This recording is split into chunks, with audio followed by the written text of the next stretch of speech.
दोस्तों नवरात्रि का पर्व माँ दुर्गा को प्रसन्न करने का पर्व होता है। नवरात्रि के दौरान दोस्तों अगर कोई इन उपायों को करता है तो निश्चित तौर पर उसके जीवन के अंदर फायदा प्राप्त होता है। माँ दुर्गा की विशेष कृपा उस व्यक्ति के जीवन और घर के अंदर देखने को मिलती है और माँ दुर्गा की कृपा से वह भक्त माला माल हो जाता है। दोस्तों आज हम आपको बताने वाले हैं कि नवरात्रि के दौरान आप 4 या 5 इस प्रकार के उपाय कर लें, इसको करने से ही जो आप मांगेंगे वह आपको प्राप्त होगा। माँ लक्ष्मी की कृपा से आपकी जबान के अंदर जो चीज छुपी होगी वह आपके सामने आ जाएगी और देखते ही देखते घर परिवार माँ दुर्गा की कृपा से भर जाता है। तो दोस्तों बात करते हैं उन उपायों की। आगे बढ़ने से पहले आपसे निवेदन है वीडियो को पूरा और अंत तक देखें ताकि सही और सटीक जानकारी आपको मिलती रहे और साथ ही साथ आपका काम भी बनता रहे। तो दोस्तों बात करते हैं उन उपायों की। दोस्तों सबसे पहला दोस्तों इस बात का ध्यान रखें, नवरात्रि के 9 दिनों के दौरान आप अपने घर के अंदर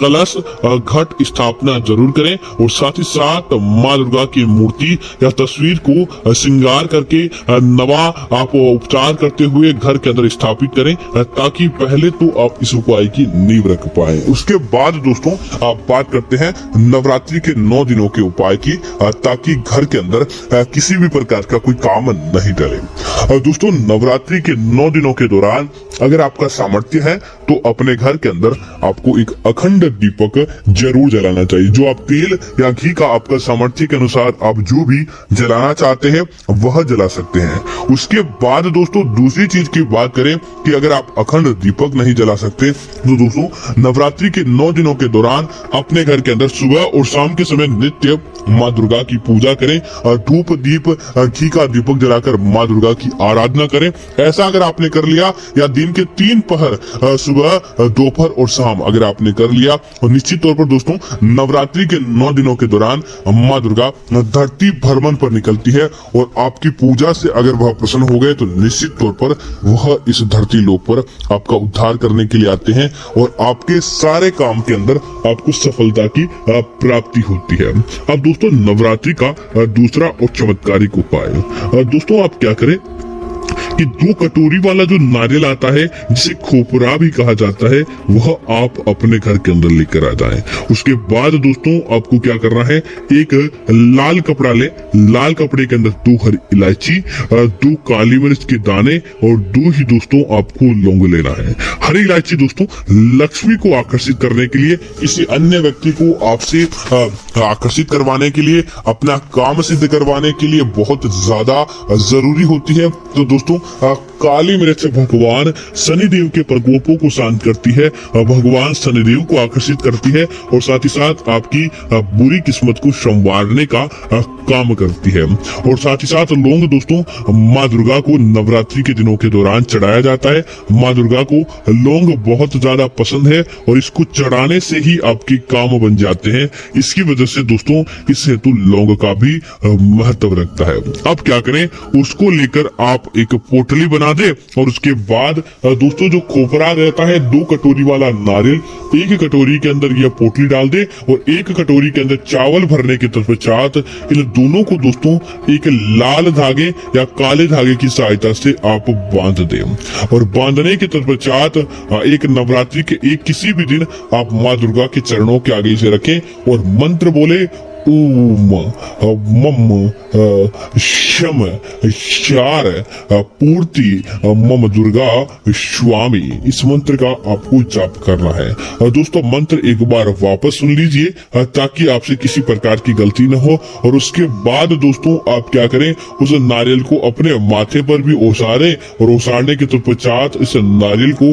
कपूर की सहायता से अपने घर के अंदर ही इलायची लौंग काली मिर्च के साथ ही जला दें और उसके बाद उस ज्योति को दोस्तों आप माँ दुर्गा के सामने घुमाएं और साथ ही साथ अपने संपूर्ण घर के अंदर भी उस ज्योति का प्रकाश फैला दे ताकि आपके घर के अंदर दोस्तों जो नकारात्मकता होती है वह इस ज्योति के माध्यम से जलकर समाप्त हो जाती है। कपूर की धुनी माँ दुर्गा को बहुत ज्यादा प्रसन्न करती है। तो दोस्तों कपूर के माध्यम से माँ दुर्गा आपके घर की तरफ आकर्षित होती है। तो दोस्तों दूसरा आपके घर के अंदर इन चीजों को जलाने से नकारात्मकता समाप्त हो जाती है और इनकी जो सुगंध फैलती है वो अन्य देवी देवताओं को भी आकर्षित करके आपके घर के अंदर आमंत्रित करने का काम करती है, जिसकी वजह से आपका काम बन जाता है। दोस्तों, तो अब तीसरे उपाय की बात करें तो नवरात्रि के दिनों के दौरान दोस्तों भगवान भोले शंकर महादेव भी बहुत जल्द प्रसन्न होते हैं और महादेव भी भक्तों के सारे विकारों को समाप्त करके भक्तों का कार्य निश्चित तौर पर पूरा करते हैं। तो दोस्तों, आप क्या करें, एक कटोरी चावल लें और एक ग्लास या एक लोटे के अंदर आप दूध, कच्चा दूध मिलाकर जल आप भगवान भोलेनाथ के मंदिर लेकर जाएं। सबसे पहले तो आप शिवलिंग के ऊपर चंदन की सहायता से अपने तीनों अंगुलियों को लेकर आप भगवान शिव के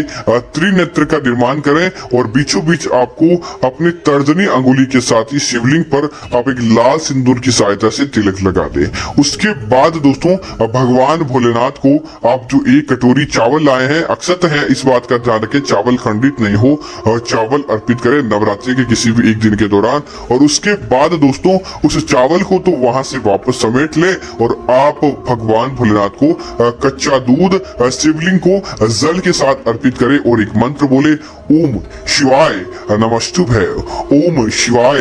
नमस्तुभ्य या ओम नमः शिवाय। इन मंत्रों का 11 बार जाप करें और नवरात्रि के दिनों के दौरान भोलेनाथ से अन्न प्राप्ति, धन प्राप्ति, शत्रु निवारण, आपके जीवन की बाधा निवारण, किसी प्रकार की बीमारी, दोष या सत्य को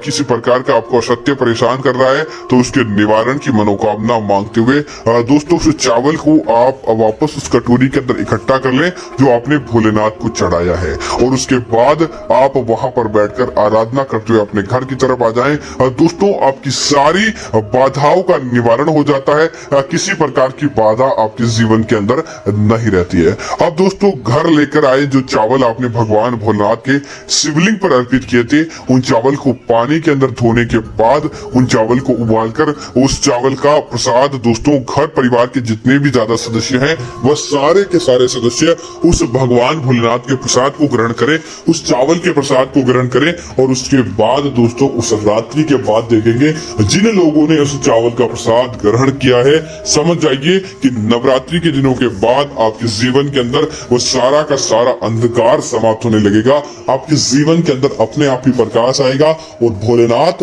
और माँ दुर्गा की कृपा से आने वाले नवरात्रि आपके बहुत अच्छे और मंगल में जाते हैं। आपके जीवन पर किसी प्रकार का आपको मांगने की जरूरत नहीं पड़ती है, बल्कि आप देने के लिए सक्षम हो जाते हैं। तो उम्मीद करता हूँ जानकारी आपको अच्छी लगी होगी। ऐसी अन्य जानकारियों के लिए आप हमारे चैनल को सब्सक्राइब करें और साथ ही साथ वीडियो को लाइक और शेयर करना ना भूलें ताकि इस प्रकार की जानकारी आपको मिलती रहेगी। धन्यवाद मित्रों।